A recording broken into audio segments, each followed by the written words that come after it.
마태복음 18장 10절부터 20절 말씀입니다. 오늘 본문의 배경이 A입니다.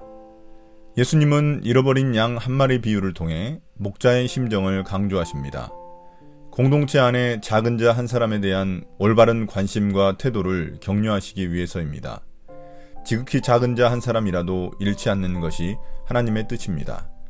이러한 예로서 공동체 안에서 죄를 지은 형제 자매를 어떻게 다룰 것인지에 대해 말씀해 주십니다. 이러한 작은 자의 회복에 대한 관심과 기도는 하나님의 뜻이자 기도 응답을 보증해 줍니다. 마태복음 18장 10절부터 14절입니다. 길 잃은 한 마리 양. 너희는 이 작은 사람들 가운데서 한 사람이라도 업신여기지 않도록 조심하여라. 내가 너희에게 말한다. 하늘에서 그들의 천사들이 하늘에 계신 내 아버지의 얼굴을 늘 보고 있다. 11절 없음. 너희는 어떻게 생각하느냐? 어떤 사람에게 양 100마리가 있는데 그 가운데 한 마리가 길을 잃었다고 하면 그는 99마리를 산에다 남겨두고서 길을 잃은 그 양을 찾아 나서지 않겠느냐? 내가 너희에게 말한다. 그가 그 양을 찾으면 길을 잃지 않은 99마리 양보다 오히려 그 한 마리 양을 두고 더 기뻐할 것이다. 이와 같이 이 작은 사람들 가운데서 하나라도 망하는 것은 하늘에 계신 너희 아버지의 뜻이 아니다. 앞서 6절에서 신앙 안에 있는 어려운 형제자매를 믿음에서 넘어지게 하는 자들에 대해 경고하셨는데 여기서는 이런 작은 자들을 업신여기는 것에 대한 경고 말씀입니다. 세상 사람들은 소위 큰 자를 환영하지만 작은 자들은 무시하고 업신여깁니다. 신앙 공동체인 교회 내에서는 이런 일이 일어나지 말아야 합니다. 작은 자들의 천사들이 하늘에서 하나님의 얼굴을 늘 보고 있기 때문입니다. 이 말은 이 땅의 작은 자들을 위한 천사들이 하늘에서 항상 하나님을 뵙고 있기 때문에 우리가 작은 자를 대하는 태도를 하나님이 모두 알고 계신다는 의미입니다. 작은 자에 대한 관심과 중요성을 강조하는 말입니다. 또한 예수님은 작은 자의 중요성을 잃어버린 한 마리 양 비유로 설명하십니다. 100마리 양 중 한 마리 양이 길을 잃으면 목자는 99마리 양을 산 어딘가 안전한 곳에 두고 길 잃은 한 마리 양을 찾아 나섭니다. 합리적 가치로 따지면 목자에게 99마리가 더 값어치가 나가지만 한 마리는 길을 잃어버린 양이기에 찾으면 더 기뻐한다는 것입니다. 마치 하나님 아버지의 마음이 이와 같다는 것입니다. 하나님은 신앙 공동체에서 떨어져 나갈 위험에 처한 작은 자를 회복하시는데 얼마나 큰 관심이 있는지 말씀해 주시는 것입니다. 마태복음 18장 15절부터 20절입니다. 죄 지은 형제의 권면. 내 형제가 너에게 죄를 짓거든 가서 단둘이 있는 자리에서 그에게 충고하여라. 그가 너의 말을 들으면 너는 그 형제를 얻은 것이다. 그러나 듣지 않거든 한두 사람을 더 데리고 가거라. 그가 하는 모든 말을 두세 증인의 입을 빌어서 확정 지으려는 것이다.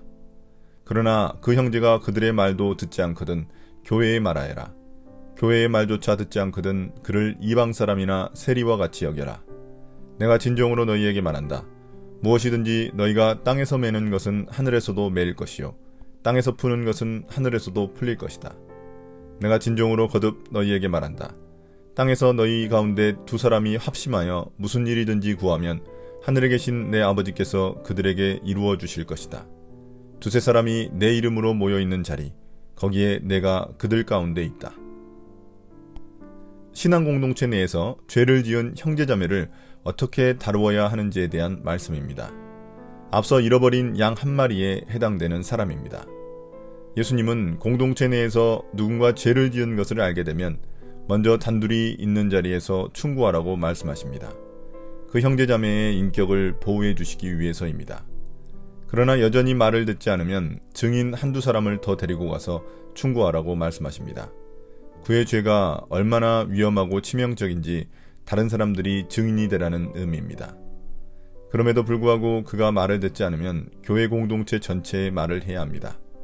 공식적인 적절한 조치를 취하기 위함입니다. 그런데 그 사람이 교회의 말조차 듣지 않으면 그를 이방 사람이나 세리처럼 여겨 그가 회개하고 돌아올 때까지 그와의 교제를 일시적으로 중단해야만 합니다. 마지막으로 예수님은 이런 작은 자의 회복을 위해 기도하면 하나님이 응답해 주실 것을 약속해 주십니다. 교회는 하나님의 뜻을 메고 푸는 권세를 가지고 있기 때문입니다. 하나님의 뜻은 단 한 사람이라도 믿음에서 이탈하지 않는 것인데 그것을 위해 교회가 기도하기 때문입니다. 예수님은 두세 사람, 즉 최소한의 사람이 모여 기도하는 곳에도 함께 계시겠다고 약속하십니다. 오늘의 묵상 포인트입니다. 첫 번째, 예수님은 어떤 분입니까? 세상의 합리적 논리로 보자면 양 99마리를 위해 양 1마리를 희생하는 것이 상식적이고 효율적인 결정입니다.